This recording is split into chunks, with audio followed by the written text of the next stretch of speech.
Well, brain injury is not a simple thing to understand. It's very, very complicated, so it's not simple like a broken leg. All brain injuries are different because you can have brain hemorrhage, brain tumour and other things. But with me, I get very, very tired and I have short-term memory and I have lots of hidden deficits which people can't see.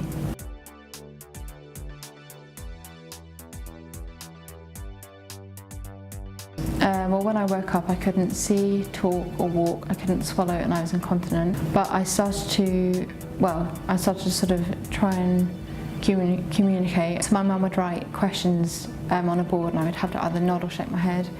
I think for a while she said I could only blink for a yes, and then eventually I started to take a few steps on my own. I can't remember things easily and I have to have tasks broken down. So if my mum at home was to give me a task, I'd have to get her to break them down after I've done the first and second thing.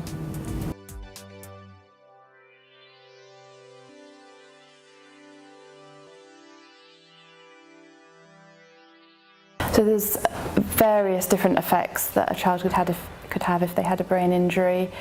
Some children may have physical symptoms, so they may have headaches, they may have difficulties with movement, they may have altered sensations, or they may experience seizures.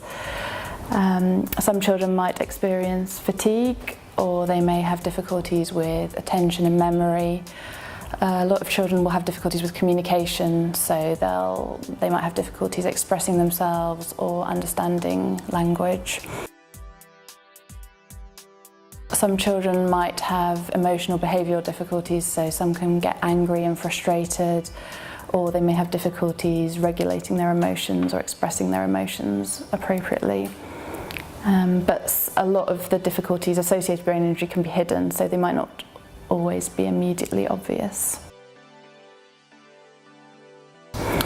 It's important that those around the child understand that the child had a brain injury and they're aware of the associated impact, and so that they can support as needed.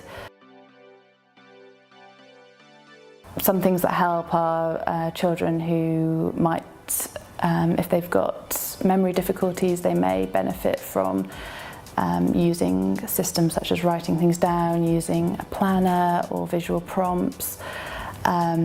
Children who experience fatigue may need breaks throughout the day, and they may also need access to a room or a quiet area so that they can get away for a little bit.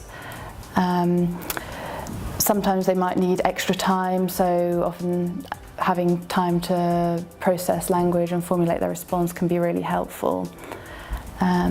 And sometimes children who have communication difficulties or difficulties with initiation might need extra support to express if they need help or if they need a break. So they can benefit from having a prompt card that they can carry around and then show to teachers or other people if needed.